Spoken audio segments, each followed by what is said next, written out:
Hey guys, Buck Risby here. I've got my daughter Emma in my arms. I'm at my vacation, one of the homes that I like to come to in the summertime as a vacation rental, and it's on the lake here in beautiful Smith Mountain Lake. So I'm going to give you the lake view behind me. But my daughter is usually very good. Say hello. This is Emma. She turns 1 in just a couple days, and she was a little bit of a pistol last night, so I'm letting mommy sleep. The rest of the house is asleep except for our two other little ones, Lucas and his cousin Aistita. So the reason I wanted to put together this quick video at this really idyllic place is to share with you something that I learned at a health mastermind event last week in Austin, Texas.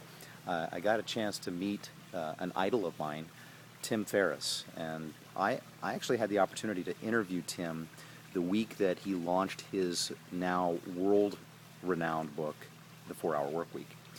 And you know, he shared some really cool insights. I'll see if I can dig up a copy of the interview and post a link to that, because I had done that probably a couple of years ago now. But I'll put a link to that so you can listen to it along with this post.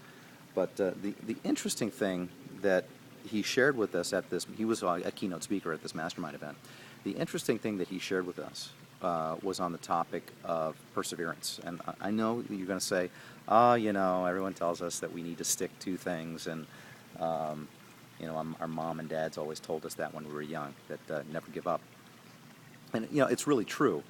But it was interesting the way that Tim had put this into perspective for me, and it's something that I think would be useful for everyone, especially when you might feel a little down and feel that you know, things are going against you, especially if you're talking about this economy and people pinching pennies.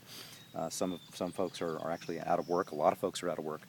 So the thing that he shared with us that really struck me was the process that he went through to get his book to bestseller status, how he was able to accelerate getting that done and secure the help of a lot of people to make that happen. I mean, there's no way that you can achieve massive success and make a lot of money without helping a lot of people. Certainly you can rip off a lot of people like, you know, Bernie Madoff did, but eventually karma is going to catch up with you, and you know, I guess the universe is going to have its just reward or payback. But in the case of Tim Ferriss, I'm going to walk out on the dock here, so hopefully I won't drop the phone.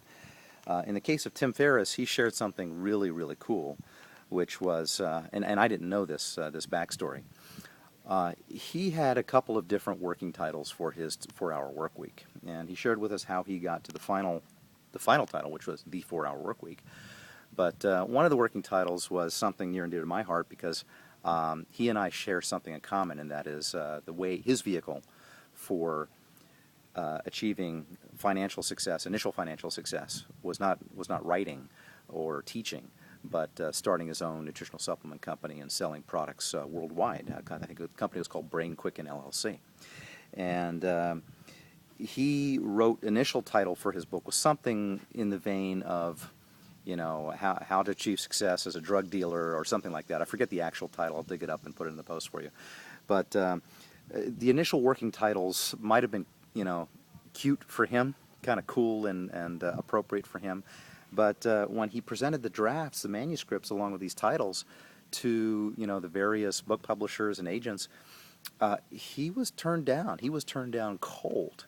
And I thought that was pretty astounding, given the massive success of the 4-Hour Workweek.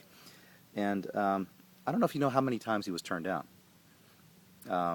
Take a moment and guess how many times he was turned down before he got his yes. It wasn't 3 times. It wasn't 7 times. If you guessed 15 times, you still wouldn't be close. What do you think, Emma? How many times was Tim turned down? Tim was turned down 26 times. Now, this is what he shared with us on his keynote. 26 times. And on the 27th time, was when he got his yes. So if you think about things that are worthwhile, things that are worth having, and the kind of success and happiness and satisfaction that come along with, obviously, the millions and millions of people that Timothy has impacted through his blog, through his book, through his speaking now. Anything worthwhile is certainly going to be worth some sacrifice. It's amazing. 26 times turned down, 27th time he was given his yes. And of course, as we all know now, and hindsight's 2020, you did rename his book The 4-Hour Workweek. So I'm going to share with you maybe a little tidbit of how he actually named the book and how he got to that title, or how he got to the title that won. But you'll have to read the post to get that little nugget. But I thought I would share with you this notion of perseverance and how it impacts everyone, how it impacts people that we think are already, not necessarily eating from a silver spoon, but seem to be gifted and get all the breaks. Not always, not always. So anyway, this is Buck Risby from Smith Mountain Lake, Virginia, talking to you. Look forward to your feedback, and I'm going to ask you a question.